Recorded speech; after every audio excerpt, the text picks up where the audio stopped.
Reddy down down Revanth Reddy down down Revanth Reddy down down Revanth Reddy down down జై Sriram కార్ఖానా PSK వల్ల ఈరోజు మమ్మల్ని తీసుకురావడం జరిగింది.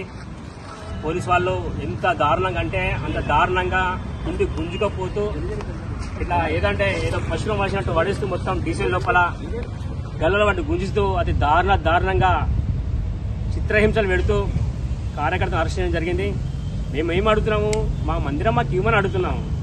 ఇలా తాతలది ఎవరో సంపాదించలేరు కదా గవర్నమెంట్ కూడా.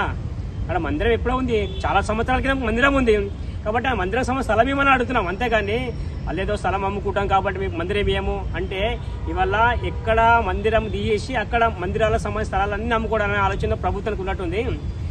ఇది హిందూ నాయకులు ఉన్నారు, సీఎం ఇవాళ హిందువు, మినిస్టర్ హిందువు, ఇంట్లో పెద్ద కొబ్బరికాయలు కొట్టి పెద్ద పూజలు చేస్తే ఏం లాభం చెప్పు? సమాజం నమ్ముకునే మాత విగ్రహాలు పక్క దొరికిచ్చారు, మీ పూజలకు ఏమి సమస్య ఉంటుంది? మీరు చేసే పనులకు ఏంటి చెప్పండి? అసలు ఎంత దారుణం చెప్పండి. వల్ల ఒక మందిరాన్ని వల్ల అతి దారుణంగా ఒక ఎంఆర్ఓ గారు ఒక ఏసీ గారు ఉండేసి ప్రతిష్ఠించిన విగ్రహాన్ని తొలగించారు. ఇది కరెక్టేనా? అసలు మీకు ఏమైనా సిగ్గు అనిపిస్తుందా లేదా?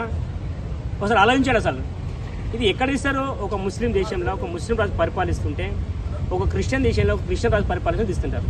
మీరేమో తుర్కుల సంబంధించిన వారసులే, నాకు క్రిస్టియన్లకు సంబంధించిన వారసులా? అసలు సిగ్గు అనిపించలేదా మీకు? ఇష్టప్పుడు ఆఫీషియల్ కానీ ప్రభుత్వం అనిపించలేదా? అసలు ఆలోచన ఉన్నవాడికి, హిందూ అని పుట్టిన వాడికి, హిందూ అని మానవత్వం ఉన్నవాడికి ఏమంటే అరే బాబు నేను తప్పు చేసినా కానీ ఒక ఆలోచన వస్తుంది. కానీ ఎంత దారుణంగా జరిగింది, అంత దారుణం జరిగింది. అనేక మంది అక్రమ అరెస్ట్ చేస్తున్నారు. ఇవాళ రాష్ట్రంలో అనేక సెంటర్లు అరెస్ట్ చేయడం పొద్దు నుంచి రాత్రి పండుగ గురించి అరెస్ట్ చేస్తున్నారు. అనేక మంది ఇళ్ళకి వెళ్ళి వేధిస్తున్నారు. ఏమవసరం చెప్పండి? మేము ఏమడిగినాము? కుంకుమార్చన కార్యక్రమం చేసుకుంటామని చెప్పినాము. ఆ కార్యక్రమం పర్మిషన్ ఇవ్వ శాతం కావాలి, అందరూ అరెస్ట్ చేసి పడేస్తున్నారు. కాబట్టి ప్రభుత్వ యంత్రాంగం ఆలోచించాలి, ప్రభుత్వం ఆలోచించాలి. సీఎం రేవంత్ రెడ్డి గారు మీరు ఆలోచించండి.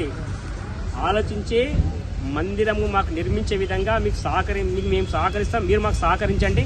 అక్కడ మందిరం ఉండే విధంగా చూడాలని చెప్పి మీకు మరీ కోరుతున్నాం. ఈ ఇష్యూని పెంచకండి, ఎందుకంటే సమాజం మొత్తం ఆలోచించే పొద్దున ఇంత పెద్ద ఉప్పెన వచ్చే పరిస్థితి కూడా ఉంది. కాబట్టి ప్రభుత్వ యంత్రాంగం ఆలోచించి తొందరగా మందిరం అక్కడ నిర్మించాలని చెప్పేసి మరీ కోరుతున్నాం. అందరికీ జై శ్రీరామ్.